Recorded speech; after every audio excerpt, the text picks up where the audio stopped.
What is up? Welcome to another edition of the Fantasy Life podcast. I am Marcus Grant, joined by Dwayne McFarland, who, as our producer and friend Jordan Feigelman has pointed out, is wearing a pretty fiery quarter zip today. So you've got the whole dad look rocking. I appreciate that. How are we feeling here on the start of week 11? I'm just trying to keep up with the Manning brothers and apparently Obama.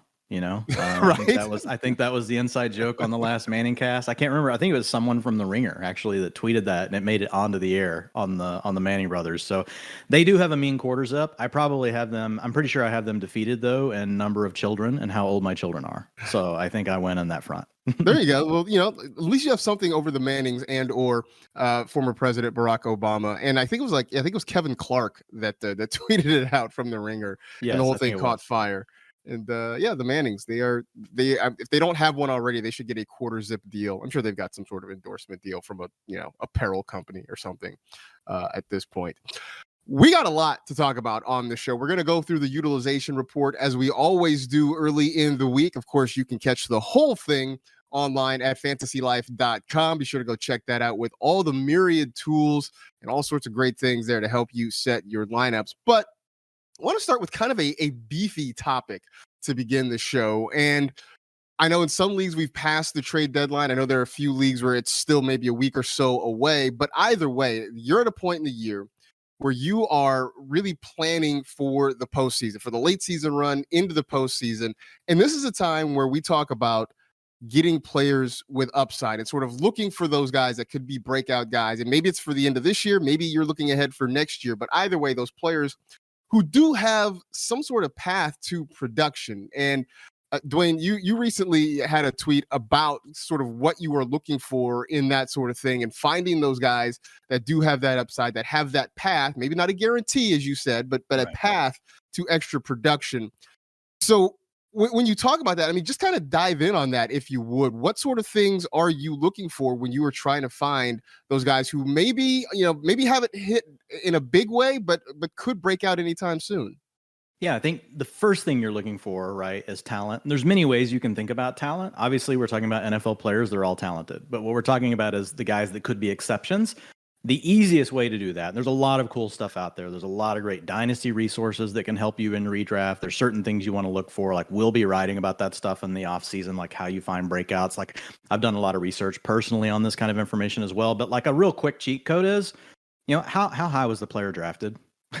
So if they were drafted in the first round, in the early second round, well, number one, the team's invested.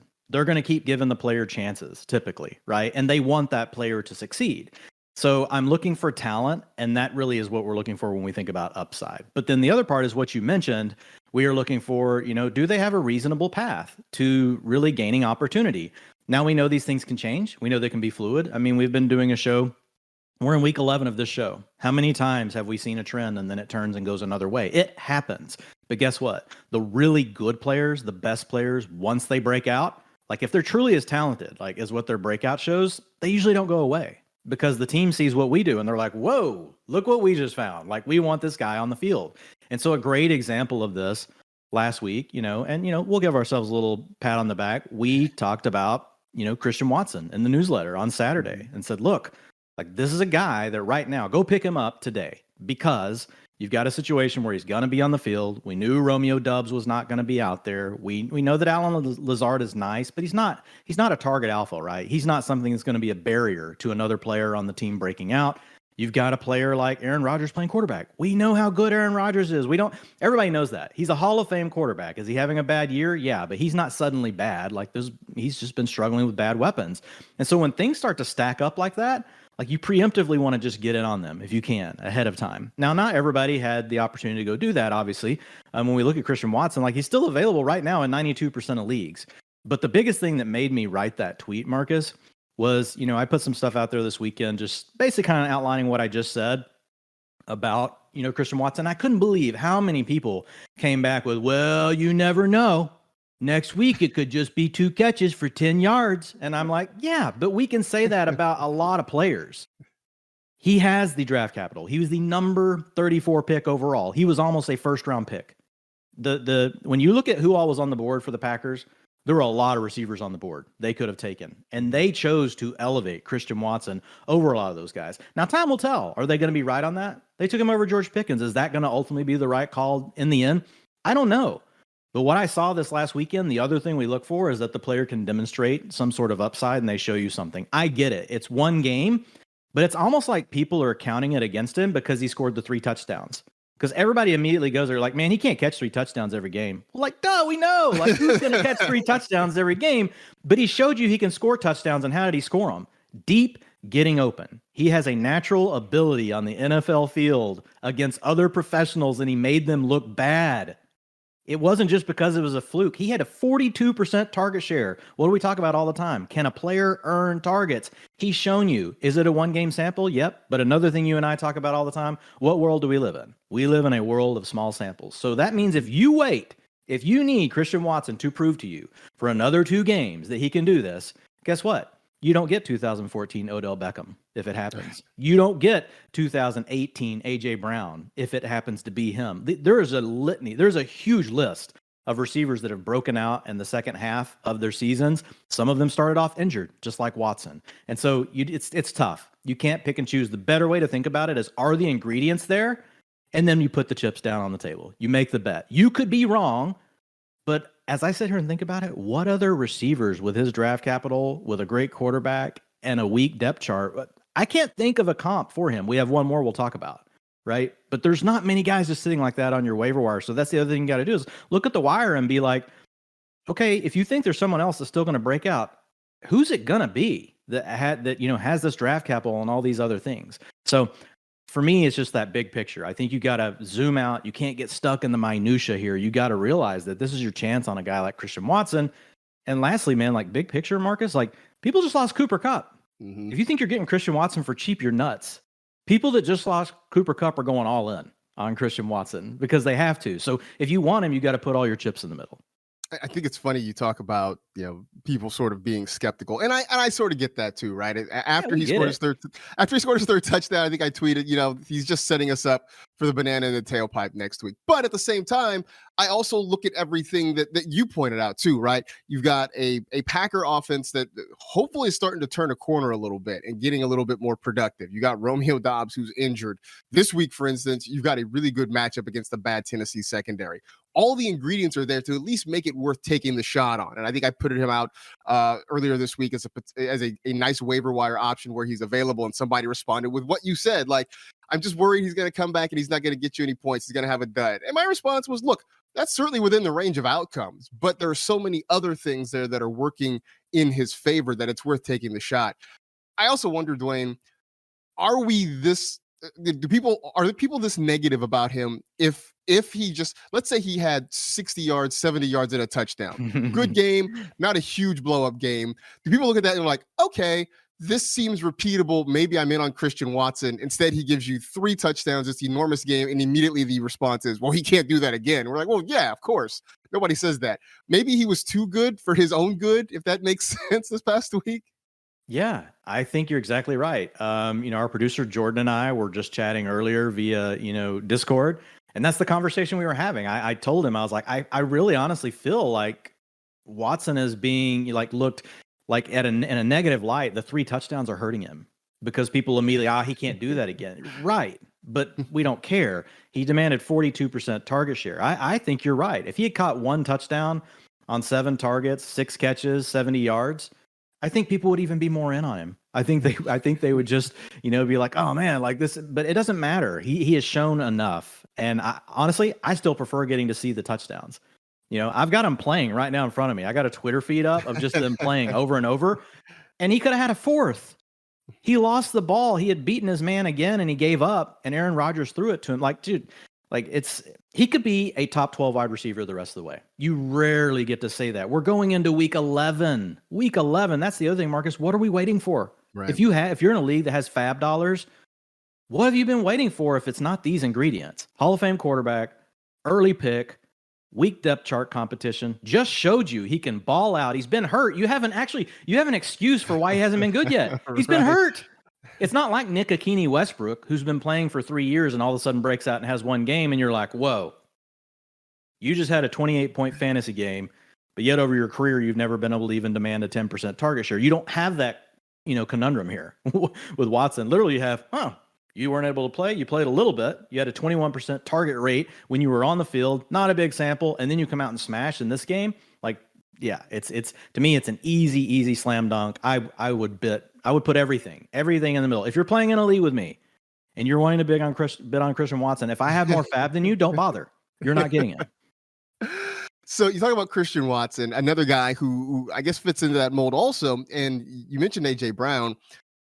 The Titans, they traded A.J. Brown. They drafted Treylon Burks to sort of be his replacement a little bit. We haven't seen Burks in a while because he has been injured as well. But back on the field now for the Tennessee Titans in an offense that is still looking for some consistency at the pass catcher position. You mentioned, Nick Westbrook-Akine and Robert Woods, who very much, on the down end of his career, I think at this point. Treylon Burks, again, has a lot of those ingredients. Maybe it's not quite as explosive because Ryan Tannehill isn't Aaron Rodgers, but it seems like there are a lot of pieces in place for Treylon Burks to have some success down the stretch here. Yeah, man, I think this is a great call on your part. And this is the one that if you have a bid in on Christian Watson, Treylon Burks should be your backup bid. And he's available pretty much everywhere. He's not available in like really deep leagues like FFPC, like Watson's even available over there. Burks, though, in most leagues, like if you play in Yahoo, ESPN, he's available in most of them. And you hit it. It's for really the same reasons. While Ryan Tannehill is not Aaron Rodgers, he has already shown us that he can support a high-end fantasy option at receiver. Yes, it's a run-heavy offense in Tennessee as well, but the other factors that you named make it where it could still be that perfect, mix of ingredients that make it like combustible, right? Because we've seen Robert Woods has not been able to demand targets. He's not the same. We've seen Nick Westbrook for a long time. Had a nice game last week, but this week, Treylon Burks in his first game off the IR tied Nick Westbrook in his route participation at 75%. And Treylon Burks is also a guy that we've actually already seen demonstrate it. In the first 2 games of the season, he had over a 30% targets per route run. He just wasn't on the field enough. Over the next 2 games, they started to ramp up his playing time. He gets hurt with the toe injury, goes on IR, then he comes back, in week 10. So he's the guy that is going to be a little easier to get because he hasn't done it yet, but the utilization is there. All of the other things definitely align for him. And I mean, I wouldn't be shy. Like I put him down as a 25% fab bid. But if I had him behind Watson and I just lost Cooper Kupp, like I probably would have it higher. I would just be like, I'm getting one of these 2 guys. Like one of these 2 players is going to be on my roster after this fab runs. Want to ask about, by the way, I had Treylon Burks in a league. It's not a deep league. And, just trying to hold on to him and having to make moves. I had to let him go. And now I'm scrambling to see if I can go get him back. Tough, yeah. Want to ask you about a couple of running backs, though, who we've seen get expanded roles in the last couple of weeks. One is Isaiah Pacheco in Kansas City. And I know we've talked about him before. He was a guy that people loved coming into the season. It finally looks like he's starting to get those opportunities. The other is Rachaad White, who, again, I know was getting some love before the season. The Bucs are on a bye, but Leonard Fournette's banged up. We saw a lot of Rachaad White. Is there one that you favor over the other and your outlook for both of these guys down the stretch? Yeah, I'm probably in the minority. I think most people in the community, they want Rachaad White. I want Isaiah Pacheco, though. And the reason is this. We already saw this last week. They went fully to him on the ground. He had 73% of the rushing attempts. Clyde Edwards-Helaire did not have one. Clyde Edwards-Helaire played 6% of the snaps. So you're going to tell me that we've got a rookie running back that's been trending up for the last 3 weeks. Andy Reid named him as his starter back before the bye week. Even though that didn't mean a big change, he did move ahead of Edwards-Helaire, but it was still close. But now I think we're seeing the next step in the evolution. Could we be wrong? Yes. But what if we're right? Kansas City's the number 1 scoring offense in the NFL. You know what that means? They're inside the 5 a lot. Yes, they're a pass-heavy team, but they also run a lot of plays. There's about 20 attempts to go around in this backfield per game. If you're splitting that up 2 or 3 ways, it's too much. If it is a sprinkle of Jerick McKinnon getting 2 to 3, which is basically where we've been, and then really the rest is Pacheco, meaning he'll be somewhere between 15 and 18 touches per week. If he gets 15 to 18 rushing attempts in this offense, he's going to give you 2 touchdown upside per game. That could happen. He's going to have games where he's going to score 2 touchdowns. Just by the nature of the offense that he plays in. The other thing is, what if his role expands? What if suddenly, or what if Jerick McKinnon gets hurt? What if they just decide to give him a little bit more of the passing work? We don't know for sure everything they're going to do, but just like some people will say, yeah, you can't trust Kansas City backfield. It changes all the time. What if it changes in an even, more positive way for Isaiah Pacheco? Why is that not part of the conversation? So Pacheco to me is the number 2 player you should be after this week behind Christian Watson. I'd be willing to get all my chips in the middle on him as well. Again, we're heading into week 11. You've got a good offense. You're not getting all the data points you want. We're too late in the season for that. You can't wait. You've got to make your move now. And I think we're lucky, to be honest, Marcus, to be positioned heading into going to the fantasy playoffs and to have 2 players like this available. Now, Rachaad White, I think you could argue, has the better overall upside. And the reason why is we know he has the passing down chops. So if Leonard Fournette is out, or if he somehow hurdles Leonard Fournette on the depth chart, you're probably getting a back that's going to play every down. But you're getting a back that's in not as good of an offense. As much as you and I believe in the Bucs and we want like that offense to be elite, it's average. It's middle of the pack right now. It could certainly improve.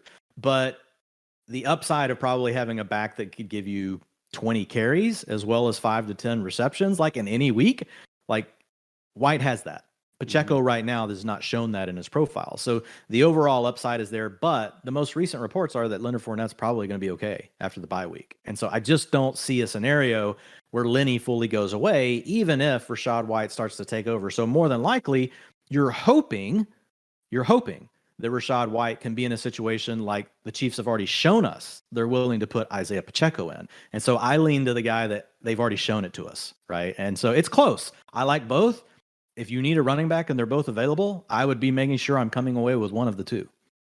I definitely try to get one of the 2. Obviously, if you need help now, Pacheco needs to be your priority just because the Bucs are on a bye this week. And as you mentioned, if Fournette is able to heal up in the next week plus, then that certainly limits the potential opportunities for Rachaad White. Let me ask you something, Marcus. Sure. What if, all of a sudden, I know this couldn't even happen, but theoretically, we woke up tomorrow and Dameon Pierce was on the Chiefs and we knew he was going to have basically the same role that he's had with the Texans. What would people do? They would. And he was a free agent. They would not only spend all the current fab they have, they would see if they could go to a fab bank and get a loan so they could put more fab out there. It's the same thing. So sometimes you got to think through that stuff. That's what you have. You have Dameon Pierce's role on the Chiefs. And what's funny is I threw that onto social media. Somebody came back. Someone had the gall to come back and say, yeah, man, but the Texans run the ball more. I'm like, listen to yourself. You said you would prefer Dameon Pierce on the freaking Texans over the Chiefs? Are you kidding me? You people have lost your minds. And I love you. I love all of you, but you've lost your mind. By the way, news broke just before we started recording the show that the Texans have signed Eno Benjamin, who was, I think, a lot of us surprised to see that the Cardinals let him go. I mean, just your immediate takeaway, any concern that Benjamin steps in there and takes some food off of Dameon Pierce's plate? I don't think so. I think Pierce has looked really good.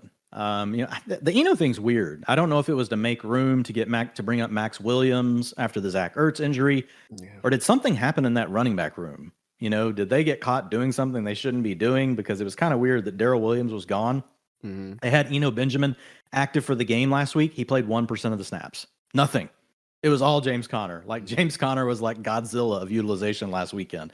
So I'm not that worried about it. I think Eno Benjamin is a replacement level profile player. So far, what Dameon Pierce has shown us is that he's well above that. And so I think he could be there, and help spell him a little bit, but I'm not concerned about him taking touches away. Yeah, just, again, all this has happened in a relatively short amount of time. Shocked to see Benjamin out of Arizona. A little bit surprised to see him land in Houston. I thought maybe the Rams would make a run at him, knowing the issues they have, although maybe they're waving the white flag.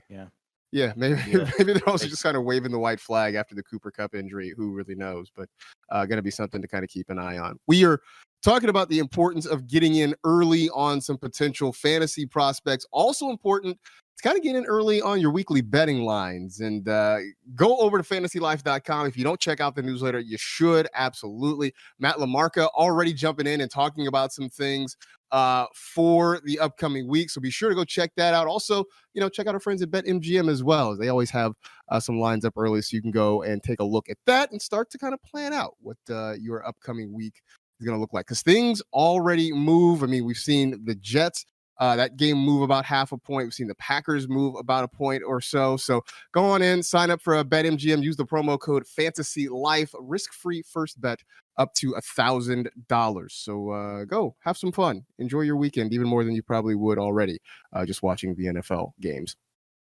Let's get to more of the utilization report. Of course, as I mentioned, you can check that out at FantasyLife.com. And let's start with the quarterbacks because that seems like a really good spot to start. Aaron Rodgers, we talked about Christian Watson and sort of what he did last week and what he could be doing going forward.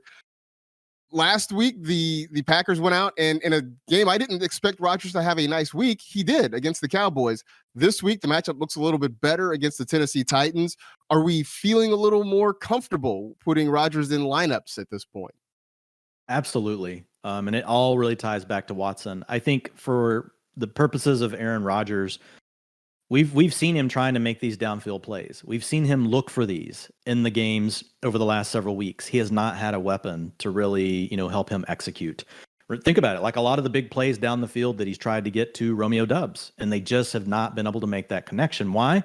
Because Doubs is really more like Lazard, right? He is, I'm not going to get way open. I can't just burn someone. I can be a good route technician. I can get the right position you need, but still it's going to be a contested ball, right? And contested catches, they have a good chance of being incomplete. So separation has shown, and I've went back and studied this from a fantasy. It's not the only way you can win as a receiver. Like you want receivers that can do everything. I think we've mentioned that before on the show. But if you go back and look at receivers that have a step or more of separation in PFF data over the last 3 years, like it's not close. They're worth way more fantasy points per, reception, per target, per route, per anything you want to look at. And it makes sense because if you're further away from the defender when you catch the ball, or you've got an angle and then you've got the athletic ability to then turn that into something else, it makes sense, right? It makes sense to us. Like that's how the 49ers offense lives with Debo. That's how the Dolphins offense lives, right? They're not all contested shots down the field. Let's get these guys the ball in space and let them do things. Now you have a player you can do that with. And I think it makes everything else better, Marcus. I think it means now you got a guy with Lazard. You see the one-on-one on the backside of coverage. You throw in the back shoulder fade, but it doesn't have to be your whole offense. Lazard actually, to give him credit, he has looked really good in single-man coverage situations against really good corners. Like he has come through. So I think you just have more tools in the toolbox. It allows for a more balanced offense. And the thing is, Lazard was never going to be a target hog anyway.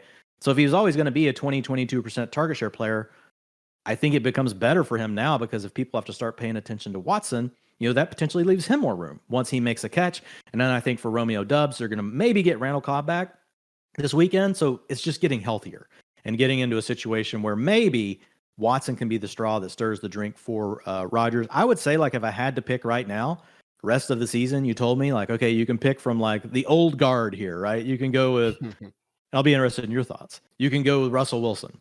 You can go with Tom Brady. You can go with Aaron Rodgers. Which of those three are you picking? I think I'm picking Aaron Rodgers. I know it's one game, but he just showed me a ceiling that I haven't seen from the others this year.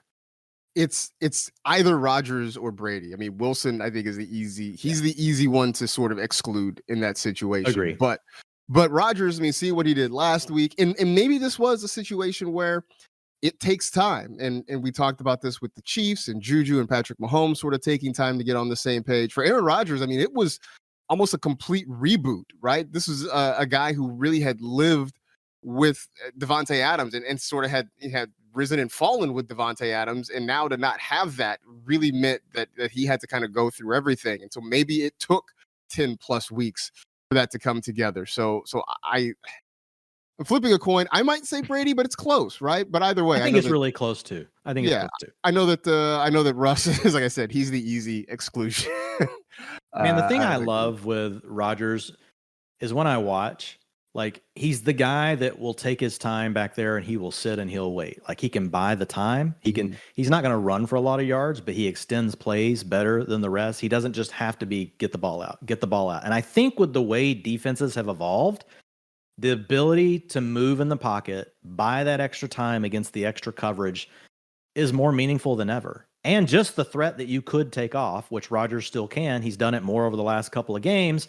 Not that he's going to beat you with his legs, but those sort of things just to help you maneuver defensive players and get them to the spot where you want them, and to be able to do it 3 seconds after the ball has been snapped to you. Average time to throw in the NFL is right around 2.5 seconds. You got a guy that can extend a play half a second over that and give you a chance at the big plays. I like the upside of that personally for Rodgers. It's funny you talk about being able to move within the pocket, extend plays. I mean, that has always been a strength of Tom Brady as well. Both those guys are so good at it. And Brady is sort of amazing because he's not the most mobile guy. He's not going to take off and run on you more often than not, but he does just figure out a way to sort of move within the pocket just to get enough time to have guys get open or make that throw. It's a special skill, and not everybody can do that sort of thing. Jonathan Taylor's got a set of special skills. They were on display last week against the Las Vegas Raiders, nearly 150 rushing yards. So are we confident in saying Jonathan Taylor is back now for the rest of the year, or was this just him taking advantage of a really good matchup? Well, I think he took advantage of the good matchup, but he's a good enough player to do it. So the main thing for me with Taylor is I saw he was healthy.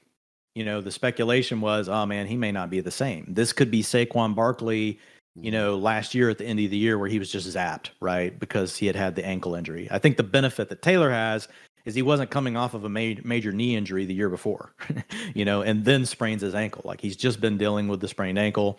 And not to say these are major injuries that would cause many of us to not walk for multiple weeks. And these guys get out and they're playing a game, 2 weeks later, and it's like we're upset because we're not getting more production. So I think it's pretty interesting. But the big news for me with Taylor beyond the injury stuff is the fact that with Nyheim Hines gone, Marcus, 91% route participation. That is astronomical. Mm-hmm. That is insane. That is elite. That's above Christian McCaffrey. That's above, what we see from guys like Alvin Kamara, really, really good. The elites are 75% plus. Now, I don't know that he'll stay at 91%. That's immediately the response I got on Twitter about this one. I'm like, guys, he doesn't have to. If he's I just told you 75% elite. So if he's 75% or above, we're in great shape. He has never had this kind of role in his life. And so it does two things for him. Number one, it provides him with more opportunity to earn targets. Makes sense, right? You're out there running more routes. Everybody can get their head around that one. And you're going to be able to get in on more targets. The other thing it does is if you're on the field in those situations, rather than Nyheim Hines, let's say it's 3rd and 3, and all of a sudden the defense gives you a really good look, and you decide you want to switch to a run play. Well, Taylor's on the field. He gets the extra carry. That does not go to Nyheim Hines. So that leads to more touch potential for Taylor. The other thing that it does is it protects him from the bad game scripts, which is really the most important thing here because we're talking about the Colts. They're not very good this year. And so having that ability to know that even all of a sudden if they're down 15, they're down 20, it's halftime, he's not going to be written out of the game script because he has this role. Last week, 100% of the 2-minute offense. So that's a beautiful thing for Jonathan Taylor. I think this squarely puts him back in the lead RB1 conversation. We've seen the health. We now see the role. It will not surprise me if Jonathan Taylor is the RB1 overall for the rest of the season. I did get a couple of questions around Deion Jackson. Is he going to eat into what Taylor's doing because he did miss the game last week? And it's a good question, But if you really look at Deion Jackson, he's just been a volume guy. He has not really been efficient. If you look at him versus Taylor, he grades way below Jonathan Taylor in everything. PFF rush grade, missed tackles forced per attempt, yards after contact per attempt, 10-plus yard rushing attempts, all of those things. In fact, Deion Jackson's well below the NFL average. So people have to remember, while what he did was nice, and it's why volume is so important in fantasy football, he's still a guy that was on a practice squad until the beginning of this year. So thinking that he's going to really hinder Jonathan Taylor, I just don't see it happening. Nyheim Hines had a very specific skill set. The guy's basically a receiver. He's one of the few people that when you talk about, you're going to see this, he could play slot. Nyheim Hines and J.D. McKissic are actually the two that could probably play slot. If you ask them to play slot receiver tomorrow, they could probably do that. So it was just one of those scenarios where you had two players that were really awesome at what they do, and now that's gone. So I really do think, Taylor keeps most of this. I don't see Deion Jackson being anything more than, hey, we need to give Taylor a breather for a couple plays. Deion, get in there, take a couple of snaps. I just don't see anything more than that. We'll talk about another running back, though, who maybe is in a surprise rotational situation. We'll get to him in just a bit. But want to get to James Conner, who I guess was kind of in a rotation situation and isn't anymore. I mean, we mentioned Eno Benjamin not being in Arizona. So now does this mean it's all James Conner all the time for Cliff Kingsbury's team? I think so. I mean, if you're looking for a really deep, you're playing in a league, like a 14-teamer, like I would definitely Keontae, Ingram is now the name to have, because if it's going to be anyone, that's it. They've released the other two guys. So looking at James Conner, I think this is his backfield now, Marcus. I mean, now he's had an injury history, so he's got to stay healthy, but 96% of the snaps, 81% of the rushing attempts, 60% route participation. He came up, that was 24 opportunities between rushing, attempts and targets. So even in an offense that's been really average, let's be honest, the Cardinals have not been good, but they've also not been terrible, especially it feels like a year where there's a few teams that are really good and everyone else is average, and then there's just bad. So all of that's, it's all relatively speaking, but James Conner looks like he's in a great spot. I mean, I've already moved him back up into the high-end RB2 conversation just based on this utilization alone. Talk about the teams that are good versus everybody else. I mean, I came into this week thinking there were 3 teams in the league that I knew for sure were good. The Bills, the Chiefs, and the Eagles. 2 of them lost this week. So I still think those teams are very good. They just didn't have good weeks necessarily, but we'll see. Jeff Wilson Jr., we talked about him a little bit last week. I was surprised that he came in and immediately got more snaps than Raheem Mostert. Not only did he get more snaps than Mostert this past week, that number sort of expanded between the two of them. Mostert's not going away, but are you surprised that Wilson walked in and immediately becomes the RB1 in Miami? Yeah, I am a little, but I guess, we talked about this briefly, in the last episode, that he was a guy coming from a scheme very similar to the one he landed in. He had played for Mike McDaniel the year before in San Francisco. A lot of the run concepts in Miami are the same. And so while I'm surprised, also at the same time, like I'm not surprised. I just thought it might be more of a 50-50, the rest of the way. But to see him get to 61% of the snaps in the second week, 52% of the rushing attempts. And I know people are like, well, I thought you just said it wasn't 50-50. Well, when you look at Mostert, like he was below 30% in all these numbers, right? So some of this is there's rushing attempts by quarterbacks, receivers getting involved in the run game, things like that. If you just brought it down to the running backs, like the splits look even more stark in favor of Jeff Wilson Jr. And the other nice thing, Marcus, like the last 2 games, 12% and 16% target share. So something we kind of hoped for early on in the season. We were like, hey, maybe Chase Edmonds with all these weapons running around, leave a lot of space. They're not really putting Gesicki on the field all the time. Maybe one of these backs could really be more involved in the passing game. Hasn't come to fruition, but now we've seen it 2 weeks in a row with Jeff Wilson Jr. So when I look at it, I'm like, okay, again, kind of like the Pacheco thing, high scoring offense. You're the lead back. At least that's what it looks like right now. Probably going to be inside the 5-yard line a lot. There's going to be a lot of chances to score touchdowns for Jeff Wilson Jr. I've moved him into the low-end RB2 territory. If he has another game like this after the bye week, he probably will move up to the high-end RB2 range. Side note, if the Dolphins really do get this running game going between Mostert and Jeff Wilson to go along with Tua and Tyreek and Jalen Waddle, is this the most explosive offense in the NFL? Yeah, I think it is. I think it already is, even without that. But to your point, if there's now another element that teams really have to worry about, and I think that's what they like about Jeff Wilson. I got to say, go Mean Green. I went to the University of North Texas. So, it's one of the, I don't get to say that very often in the NFL about NFL players being from, my alma mater. So very excited for Jeff Wilson. But I think what they like about him is just the physicality that he really brings to it, Marcus. So you've got all this speed all over the field, causing all these problems. And then all of a sudden you've got this guy just running 100 miles an hour downhill at you. And you're like, crap, we brought an extra DB on the field. We're running a light box, to help go after, these receivers and to help keep coverage up. So yeah, I do think so, man. I think it puts defenses in an absolute bind, and this is not going to help them if they really get the running game going.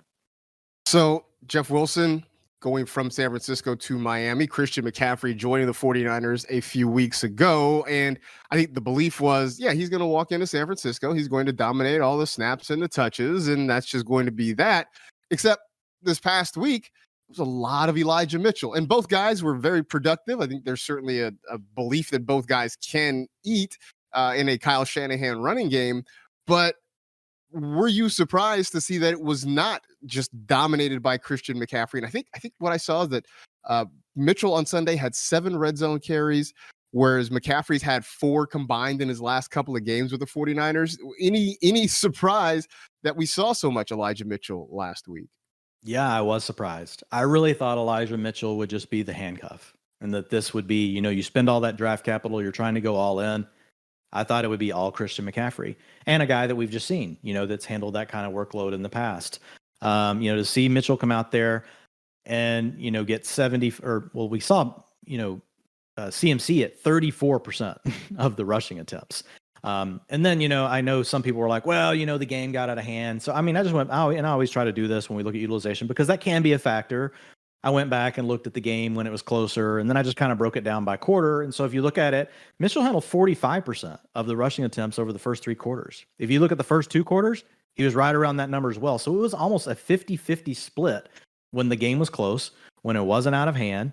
And then once it was, and they were really just kind of in closer mode, it all went to Elijah Mitchell. So some will look at that and say, well, in close game scripts, it'll be CMC. The way I look at that, and we'll get to CMC's ultimate outlook here in a second. I don't want to be too grim on it, but the way I look at that is, well, that means you just lost a role, because closer is one of the roles for running backs. You get a lead. That's the game. You want your running back to get to go to the moon. They get to score 40 points. They get to do the Joe Mixon thing. They're leading by all these points, and their team keeps giving them the ball. So it's a role, and it matters, because every once in a while you get the blowout or you get the big lead. That's your chance to score huge points as a fantasy, RB. And so, because normally, you might get your normal workload, but if all of a sudden the team's running the ball every play, there's a lot of chance to add on to your value. And so that looks to be gone.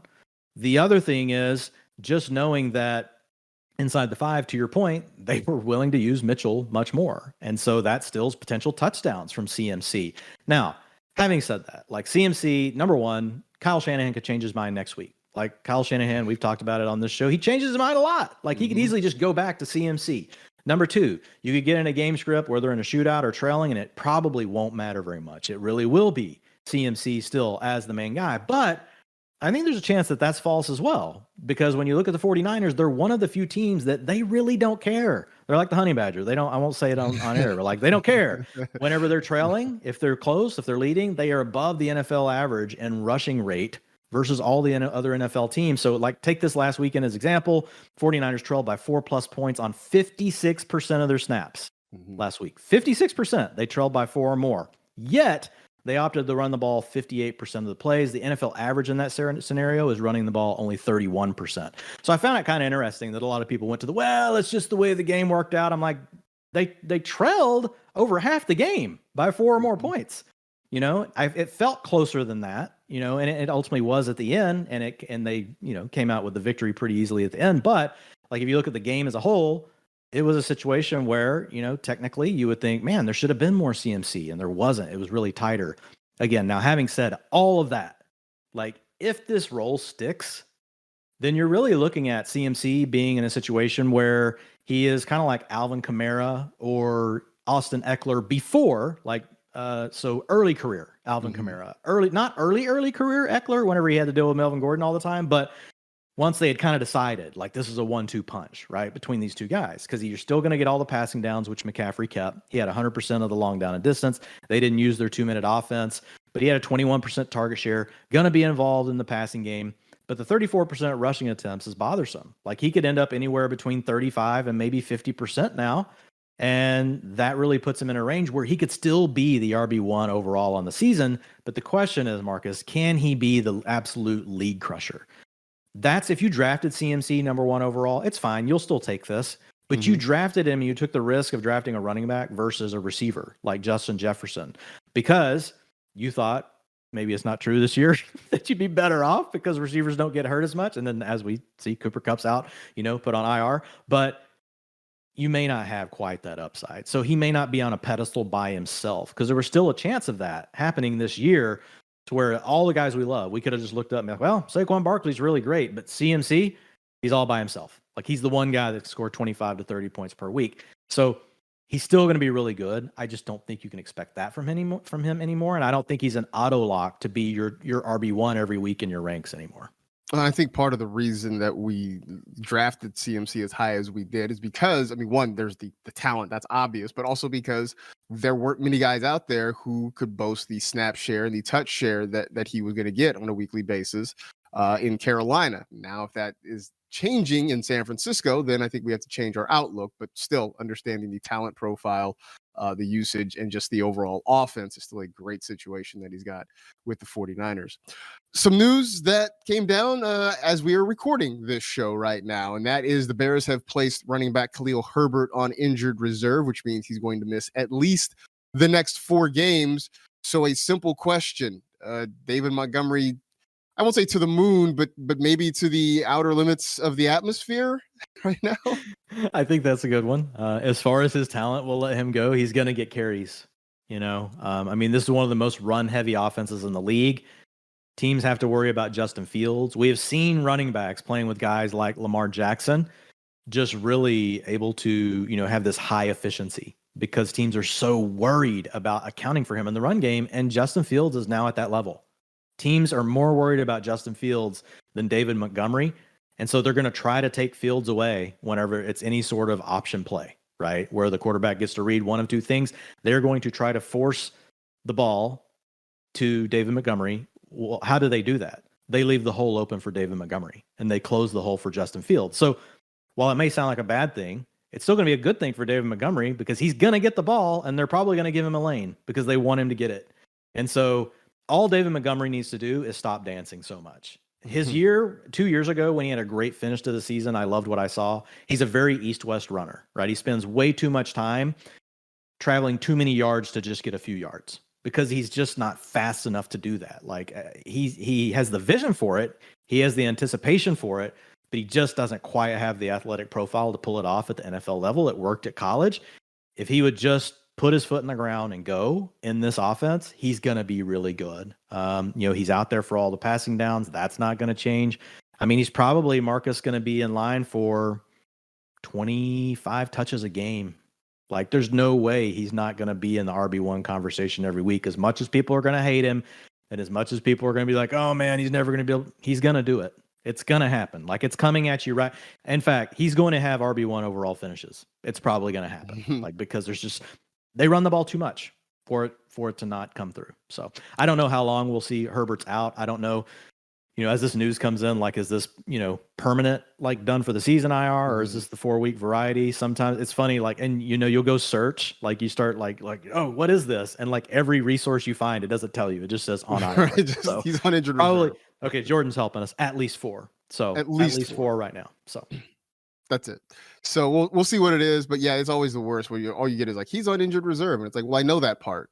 Like, how about you update us with some more information, right? And look, I get it. People are going to be excited about David Montgomery, and he at times falls into that category of what I like to call oatmeal, where it's just fine, it's not exciting, but you know what? Sometimes you need oatmeal. Sometimes you got to eat it. Sometimes you just got to eat it, right? Like, you need those nutrients. You need something to fortify you, and that's sort of where we may be with David Montgomery, at least for the next month, maybe more. We'll see what happens with Khalil Herbert. Let's get to wide receiver. I have a feeling on where the cover of this podcast is going. Yep. Probably something to do with you stirring a bowl of oatmeal, right? Like, that's going to be it for this show. Let's get to wide receivers because there were some definitely notable things that happened this past week. Also, the 4 teams that are on a bye, there are some notable wide receivers. I mean, we're not going to have either of the Dolphins receivers this week. So definitely some players that will be missing. No more notable, though, than Cooper Kupp, who was on injured reserve with what's being called a high ankle sprain right now. The Rams don't seem all that optimistic. Also, with the Rams pretty much out of playoff contention. I don't know if they're officially mathematically eliminated yet, but I think for all intents and purposes, it seems to sort of be a wash for them this year. So who knows if they even bring Cooper Kupp back? I mean, look, there's no way to just replace that sort of production on your fantasy roster. I guess first question, is there anybody in Los Angeles that you look at that gets a notable boost? I mean, does Allen Robinson come to life now? Do we try Van Jefferson or Ben Skoranek? perish the thought. Any of those guys do anything for you at this point? So Bennett Skowronek has had an opportunity. He's been on the field plenty this year, and he's not really been able to earn the targets, right? They've always gone to Cooper Kupp, or if not, they've gone to Tyler Higbee. So I tend to think not on that one. Van Jefferson's also had a couple of years to break out. He's done some nice things. He can sometimes be an air yard player, right? He'll come up with, some, you'll look up like, 150 air yards. He caught one of them for, 50 and a touchdown. Like, it could happen, but the problem is, like, the Rams really aren't executing that part of their offense right now. There's just not enough time for Matthew Stafford. And, they're one of those teams where it's kind of funny. We've talked about this in the past. Like, when they run play action, it's like the defensive end's just like, I don't care. I'm going to keep coming after Matthew Stafford. So it's tough. I would say that if we're going to pick one, it has to be Allen Robinson or Tyler Higbee. Now, Tyler Higbee in this last game, even though you had Cooper Kupp knocked out at the end, like, his route participation was still really bad. They're having to keep him in to block. Now, he was the guy that was the biggest recipient. Like, his targets per route run were really great. But I struggle with it because, like, if you're not going to be out there for at least 60% of the passing plays because you got to block all the time, that's going to be problematic. So that leaves me with one last chance, Marcus, for Allen Robinson. I think the hope there would be Allen Robinson to this point has not been schemed up, right? He's not getting all the Cooper Cupper. He's not getting the Cooper Cupper looks. Barack Obama with my quarter zip, peanut butter cup, Cooper Kupp. So if he gets in the slot, if they start giving him some of the design looks that they've been giving to Cooper Kupp, now Cooper Kupp's really good. So he's not just, it doesn't automatically just come to him, right? He has to be good enough that Matthew Stafford and he are like, they're simpatico, but there's a chance for Allen Robinson because you get to play inside against the slot. You get easier coverage, more matchups against safeties, more matchups against linebackers. We have seen, in fact, this profile of a player historically get moved inside to the slot many times and be really good. We saw it with Hines Ward way back in the day. Bruce Arians is notorious for doing this. He did it with Hines Ward in Pittsburgh. Then he did it with Reggie Wayne for the Colts. Then he did it with Larry Fitzgerald. Those guys happen to all be really good, but there was a time when we thought Allen Robinson was really good. Can he play outside receiver and beat alpha coverage, especially when everything's schemed for another player? I think we know the answer to that question. It's no. I think the question is, can he do it with McVay centering everything around him? And I think that's what's going to happen. I think they're going to move him inside and they're going to try to do all the things with him that they did with Cooper Kupp. So having said that, I wouldn't completely sleep on it because of what we've seen with that profile in the past. I mean, they got to go somewhere with the ball. They can't run it at all right now. So maybe this is it. Maybe this is what we finally need to unlock Allen Robinson.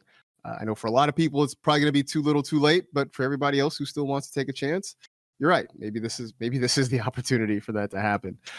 Kadarius Toney did things last week. Whenever Kadarius Toney does two things, there are two people that I think about. It's you and it's my pal Michael F. Florio, because you guys have been the biggest Kadarius Toney champions that I know. And look, he got more snaps, he got more targets this past week. Juju Smith-Schuster is in concussion protocol after taking a nasty hit. Even MVS got banged up. Mecole Hardman was out. So this feels like a combination of, one, a talented player getting more opportunities, also the fact that there just aren't a lot of guys maybe healthy around him. This does actually feel like Kadarius Toney could be ready to take off for the Chiefs. Yeah, and he's a polarizing one, right? So we talked about before, are they a talented player? If you're right, is the upside that the player has potentially change things for you? I think the answer to that question is yes. We know Toney's got the talent, as you mentioned. We know that the upside is asymmetrical if you're right around Kadarius Toney. However, question two is around the reasonable path to opportunity. And I do think it's reasonable still because we've talked about it. Like, there's just not really an alpha on the Chiefs behind Travis Kelce. As good as Juju had been, wasn't demanding a ton of targets, playing good. Like, he and Mahomes were definitely finding a groove. MVS, not been able to do it. Christian Watson, really just not Christian Watson. Sorry. Why is my brain going Sky Moore? Dead? Yeah, no. Well, Sky Moore too. I'm thinking, someone else. Anyway, doesn't matter. Justin Watson. Dang it. Too many Watsons on this show. Justin Watson. And, he was out there more than Kadarius Toney, even once Juju Smith-Schuster was hurt. So the challenge I have here is Mecole Hardman missed the game. We had Juju leave the game in the first half, and you still had Toney only get to a 41% route participation. Like, I really thought it would be higher than that. I thought it would be higher than that with just Miko out, much less Juju leaving after the first half of the game. I really expected to pull this up and be like, oh man, look, Tony, 70%. But to see him still at 40%, that kind of worried me. Now, again, I'm not going to sit here and get too stuck in the minutia. My biggest point with Tony is this. He should be rostered. His upside is astronomical, but you shouldn't have him in your lineup next week if Juju and Mecole Hardman are back. That would be my advice to you. You need to probably keep him on the bench. Now, you just mentioned there's a lot of people on bye.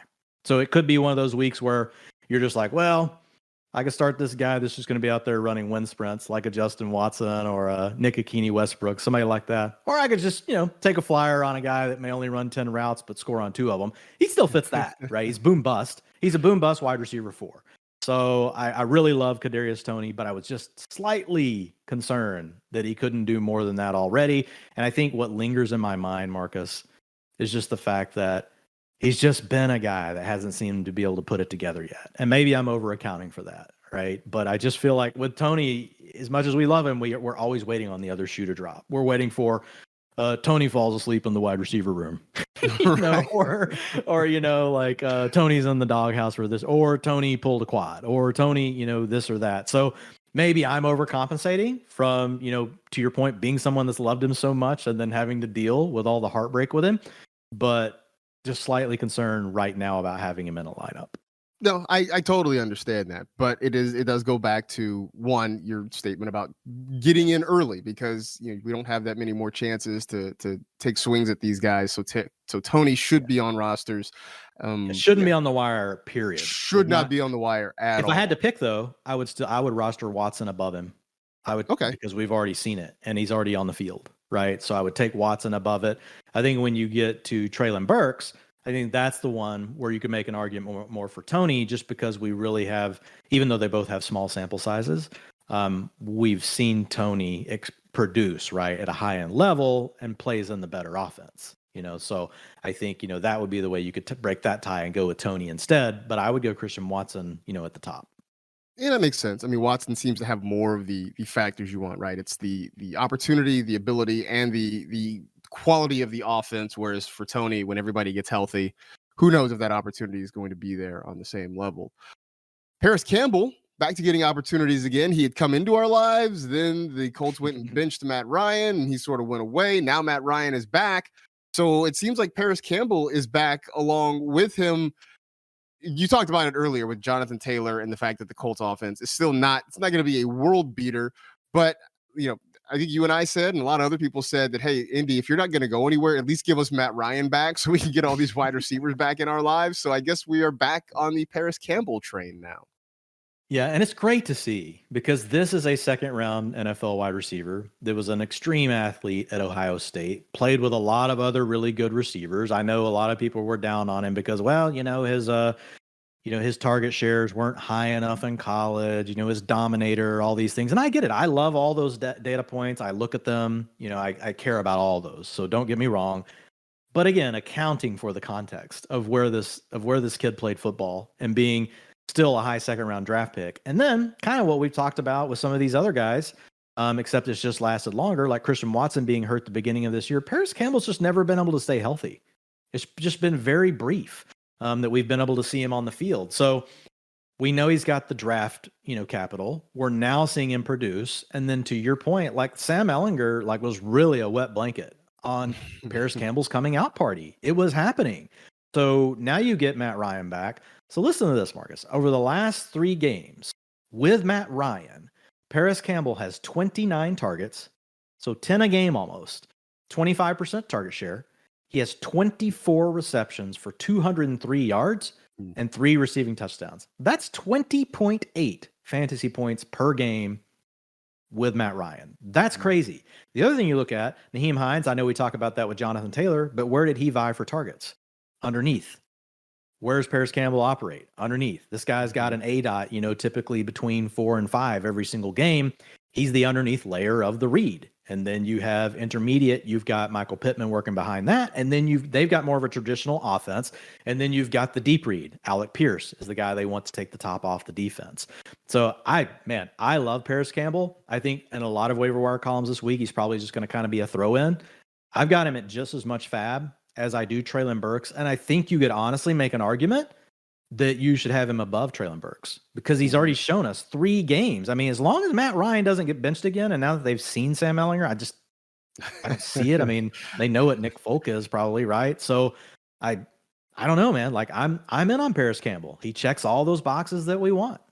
Oh, I definitely would put him above Treylon Burks without a doubt because I just, I think I have more faith in Matt Ryan as a passer than I do Ryan Tannehill in that Titans passing game at this point. So I think he's ready to kind of take off. And it's just nice because, we were maybe a month ago talking about Pittman and Alec Pierce and Paris Campbell, then they all went away. So to get them back, I think is great, nice, especially with this week, with having so many receivers on bye. Yeah, absolutely. And folks, remember, you're bringing up a great point, Marcus. The receivers on bye. So you've got Cooper Kupp out. That fantasy manager is probably just on Cooper Kupp alone, probably in the race. They probably have not given up, right? Mm-hmm. Unless everybody else got hurt.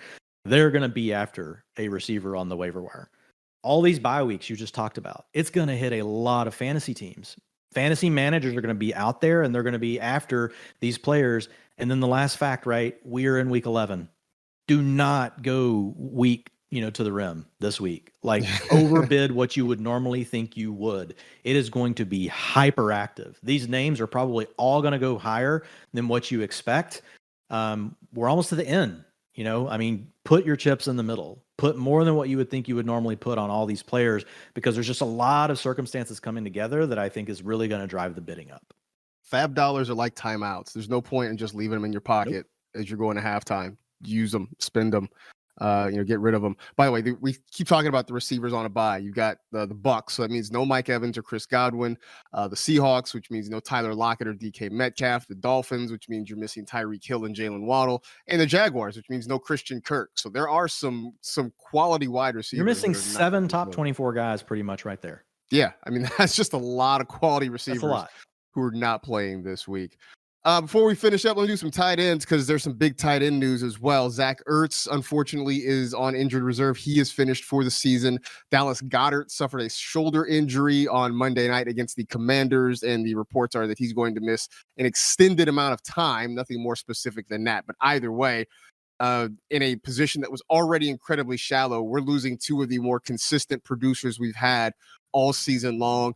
You got a couple of upgrades, Trey McBride and Pat Freiermuth. One more than the other, or is it just, tight end sort of a dart throw at this point? Yeah, Freiermuth is obviously a guy that's rostered. So, it was just more of, kind of outlining his utilization. We don't have to spend as much time there. He's been a really good player. 23% targets per route run this season. He was really good last year. He's probably just going to be a high-level tight end for his career. Now you have less. We talked about the Claypool moving on and how this could open things up. He had a 27% target share last week. So that was his best of the season.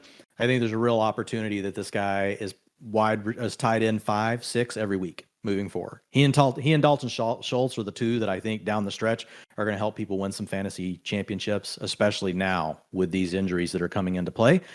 Trey McBride, though, is available everywhere. He's available in 100% of Yahoo leagues. And normally, if you were the Zach Ertz manager, it'd be real easy. You're just going to okay, I go min bid this and I'm going to get Trey McBride. You might not, because now Dallas Goedert's out and there's not a clear backup that the Eagles owner can go after. A lot of these other tight ends that we've been talking about all year long, these streamers, people are tired of them. The name that's going to stick out is going to be Trey McBride. You got a guy that was he was the highest drafted tight end in the class this year by a full round. He was a 2nd round pick. He was also PFF's favorite receiver. He was many draft analysts' favorite receiver, receiving tight end coming out of college this year. And now he's going to get an opportunity. And last week he saw a 75% route participation with Zach Ertz out. They don't really have anyone else. They're going to have to pull Max Williams up from the practice squad. Steven Anderson is the other guy they have. He was available last week. They didn't use him. So he's going to be out there. Like how many targets he's going to earn, we don't know. We really don't. But you've got, again, 2nd round draft capital, going to be on the field. It's the best we can do. Right. So I would rather carry him than like Foster Moreau will be another popular name. Harrison Bryant will be another popular name. I would rather go Trey McBride over both of those. Like we've seen those 2 be okay. You can stream them. You could live with it. But, Harrison Bryant could be gone because Njoku should be back soon. Eventually, Waller should be back. They could shut him down, kind of like what you were talking about with Cooper Kupp. But Moreau's been okay. He's like a 10, 15% target share guy. There's really a chance Trey McBride's more. And so I'd rather go ahead and kick the tires on McBride. If it's a miss and a complete dud, then I can probably find someone easily next week off the wire that can replace what I didn't get with Moreau, what I didn't get with a Harrison Bryant. So that's the way I would approach it. I mean, look, we're at a point where if you stream a tight end and he gives you, 2.5 points, you can find 2.5 points, I think, a lot of places along the waiver wire. But why not take the swing? That's something good can happen, especially as you mentioned. We started the show talking about guys with a path to opportunity. Trey McBride has a wide open path to opportunity for the rest of this year, with Zach Ertz unfortunately on the shelf. So we'll keep tabs on that. By the way, you talk about people tired of the same streamers. That means I shouldn't keep throwing out Juwan Johnson every week. He's a good one though. He's actually a good one. Like he's played well. 25% target share last weekend.